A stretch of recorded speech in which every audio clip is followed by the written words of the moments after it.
In this video, we're talking about how Sony says prepare for the PS5 price to increase. Then we're going to talk about how the PS5 continues to set revenue records for Sony. And finally, Sony's blaming their first party lack of games for their low sales, but they say next year is going to be good, and I hope they're right. How's it going, everyone? As always, my name is Jimmy Champagne. This is PSReady, my channel all about PlayStation. Wanted to tell you about a new game that just came out real quick because I'm having a ton of fun with it. It's called The Precinct, and it's like the original GTA games before they went open world third person. That's a weird way to say it. It's still open world third person, but it's top down isometric, and it puts you in the shoes of a police officer in the 80s. It's so addicting. It's cheap too. It's like 25 bucks, and it looks and runs really good. I saw the reviews come out, and it seems like everyone's kind of in agreement that it's super addictive. So if you're looking for a fun game to play over a weekend, I feel like this is a great candidate on PS5. So let's jump into the first news story here, because like what I've been predicting, I mean, it's not really a big prediction. It's just like looking at what's going on and then saying this is probably going to happen, but it looks like it's coming true. So Sony just did their big earnings call, the first one of the year for the first quarter of 2025. And we'll talk about how most of the stuff looked good in the next news story. But one thing they mentioned is that because of not only what's going on with tariffs in the United States, but just because of the economic situation around the world, especially in China, where component prices are just going through the roof, they don't think they're going to be able to hold the current PS5 price as long as they really want to, which is forever. They're probably going to have to increase the price. And I know everyone gets mad at Sony, Nintendo, and Microsoft for not only increasing the prices, but also in tandem, not dropping the prices in similar ways that they did in the last generation, but it's really not their fault. So up until this generation, the way things worked was you used older hardware, like older PC tech. You made a custom flavored chip that could get you close to what like the current chips had, like with extra features and stuff, but like raw horsepower wise, they were running like older tech because you could sell it at a pretty hefty discount at launch, and because you're only putting one spec out there that's very similar to what Microsoft is doing on Sony's side, the developers only have one hardware spec to work with, so they can fine-tune the games, get them running as good as possible, and then everyone with a console can go buy a disc and be happy. And because the basis of what they were using was older tech, by the time the middle of the generation rolled around, they could cut the cost of the console by around half because they were already saving money on the components, because as time went on, those components got cheaper. But this generation is a lot different. First of all, they used higher spec parts in the PS5 and Xbox Series X. They needed a big graphical leap over the PS4. There's obviously diminishing returns with the hardware as time goes on, so you've got to put better parts in to actually see the difference between the two consoles, the PS4 and the PS5, and it lined up with COVID. So like everyone was having lockdowns, supply chains were all screwed up, and at the same time, component prices just went up because China decided they were going to go up, in Taiwan, where all the semiconductors are made. They were like, well, everyone wants chips, we're slowing down in production, you got to pay more for these parts, and the prices probably aren't going to come down for a while. And finally, the one thing I'll definitely blame Sony for is, of course, not selling these things at a loss this generation. So before, the PS1, 2, 3, 4, and Vita and PSP, they would say, well, we're going to make a ton of money on the games, right? Like any third-party game, we get 30% of their revenue. Any first-party game, we get 100% of the revenue. If we get someone into the ecosystem by losing money on the console, we'll very quickly make that up when they buy Call of Duty, Madden, or any other game they want to play. Hopefully a first-party game, because 100% of the revenue goes to them. This time around, they were like, nope, we have market dominance. We're the big player. We beat Xbox for real. Nintendo's not going to have the Switch 2 come out for a little bit.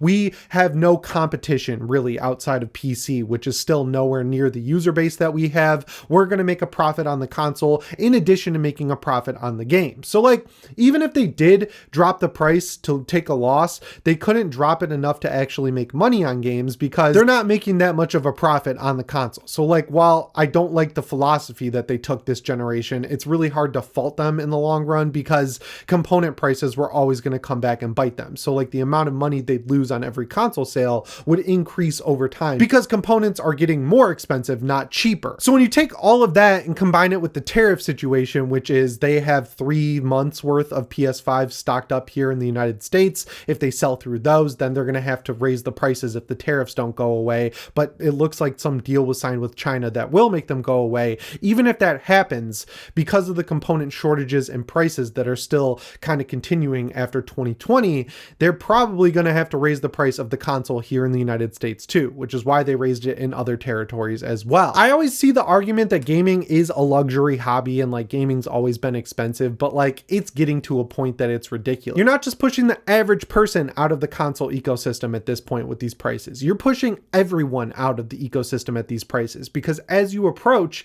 PC level pricing, the people who are willing to pay a bunch of money for a PS5 Pro or pay $500 5 years after the console came out, they're going to look at the PC cost and say, well, I'm already spending $700. It's going to push me up to like $1,200 to get a really good PC that can run laps around the PlayStation 5 Pro. I want the best that money can buy. I'm going to go for a PC, and I'm just going to stick with that going forward, because once you're on PC, it's really hard to go back to console for a lot of people. I can straddle the fence because some games I like to play on the TV, but like with SteamOS coming out and having a built-in console interface, a lot of people are going to start making the jump to PC, and I think Sony needs to figure something out and quick. So yeah, if you have not bought a PS5 yet and you're thinking about it, I would just get one. There's that new bundle that just came out for $570 with the 24 months of PS Plus Premium. That seems like the best deal because day one you get a bunch of games that you have access to on PS Plus Extras library, and then you can wait for games to go on sale that aren't on the library and get them at a discount.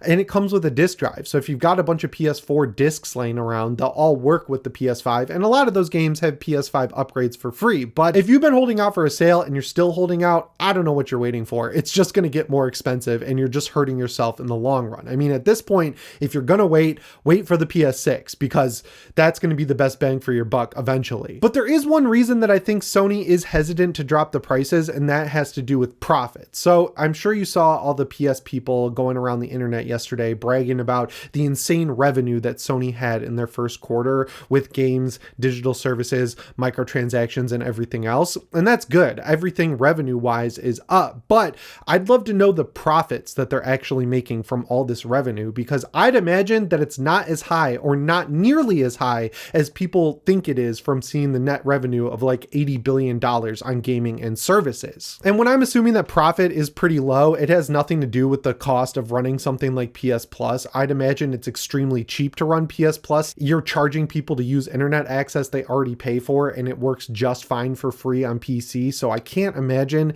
it actually costs that much money to keep it up and running. I'm sure it's expensive, but like not enough to be making a huge dent in your overall revenue. Where I think they're losing profit at the end of the day is with how expensive games are getting to make. Like 5, 6, 7 year dev times. GTA 6 is going to be the biggest game of all time in terms of budget. It's going to be over $1 billion that it cost to make this game, and they will make it back. But you can't have a system where games like Assassin's Creed Shadows are costing close to $500 million to make, and you just can't realistically make that money back, right? Like if you're spending billions of dollars to make games, or hundreds of millions of dollars to make games, and you're only selling 10 million games, you're not making a profit at the end of the day, and that's what matters at the end of the day. Revenue looks great. It's what you want at the end of the day. It's what shareholders want to see. They're like, oh, the line is going up. We're going to continue to invest in Sony. That's what we want, but profit needs to be a factor as well, because that's what's kind of driving the increased cost of consoles, right? Like if games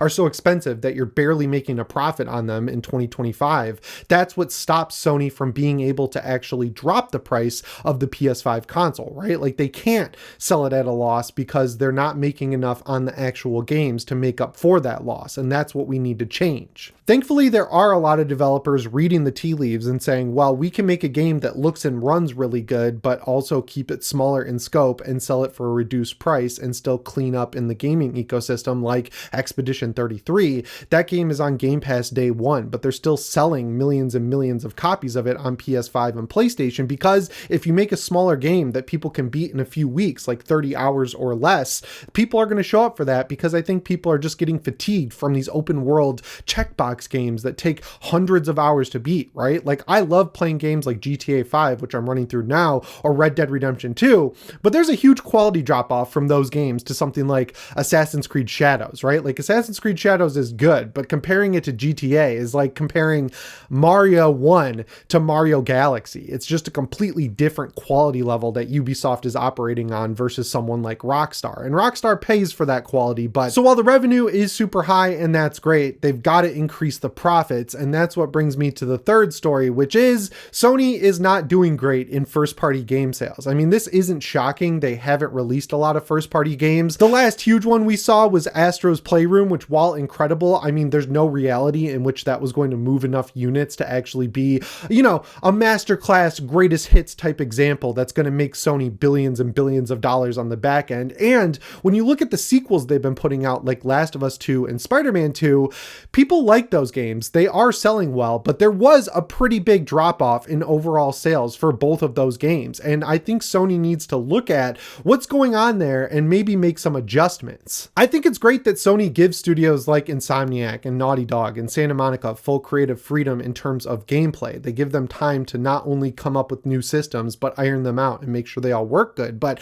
I think they're giving all of these studios a little too much leeway in the story department. Like Spider-Man 2, for as amazing as the gameplay was, as amazing as it was flying around with web wings, playing as Peter Parker, seeing the insane ray tracing in every mode, including performance, was kind of let down by its story, which I think was mediocre at best. Like, I loved fighting Kraven, I liked playing as Venom, but like the overall story between Spider-Man and Miles Morales was like not good. Playing as Miles, his entire story, I was like, I wish this was its own game, like Miles Morales 2, and not shoehorned into the actual Spider-Man 2 narrative. And everyone was like, story doesn't matter, but if you look at the actual sales of that game, they're dramatically less, and I think story played a big part in that. If you needed convincing on Spider-Man, you're not going to need convincing on The Last of Us Part 2. I thought the story was fine when it came out, not nearly as good as the first game, and a lot of people absolutely hated the story, and people saw the leaks, they didn't buy the game, people who played the game didn't like the story, and that word of mouth travels, and that stopped that game from being the insane bestseller that would eclipse something like The Last of Us Part 1, whereas with Uncharted, every game kind of outsold the last one, and there was a reason for that. The stories got better with each game in addition to the gameplay. And in addition to that, they just haven't been releasing first-party games. We got Astrobot, but like other than that, the list is few and far between if you don't count third-party exclusives like Stellar Blade or Silent Hill 2 Remake, but it looks like that's going to change with Death Stranding 2, Ghost of Yotei, and of course whatever they have lined up for next year. They say they fully expect their first party game sales to recover, and with how good Ghost of Yotei looks, I don't think they're wrong in that assessment. And also there was a news story that just came out about Death Stranding 2, where every internal playtest they did, people were much more confident about that game than they were the first Death Stranding. And Kojima said that he's bummed about that because he wanted the game to be controversial. And my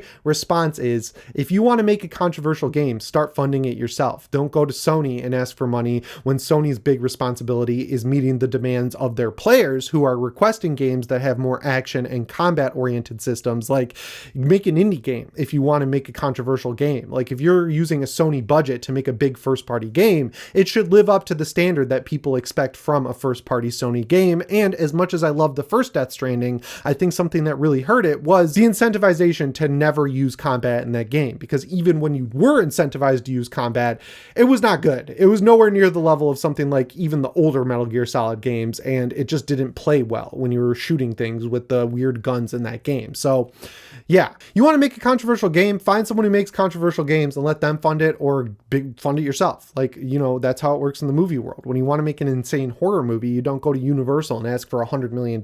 You use a Kickstarter or crowdfund it through Indiegogo. Like Vinny DeSanti, my friend who played Michael Myers in my Halloween short film, he funds his Friday the 13th stuff all by himself, and the gore level that he puts in there with movie quality effects is incredible. So he knows the market that he's serving, and he knows where to get the funding for it. Like, I love Kojima. He's one of my favorite game makers. I love Metal Gear Solid. It's in my top 3 series of all time. But like, you just can't make an A24 movie on a Fast and Furious budget. It doesn't compute. Anyway, guys, that was a lot of numbers talk. Thanks for sticking around to the end if you did. As always, my name is Jimmy Champagne. I'll see you in the next one. Thanks for watching, and shape on.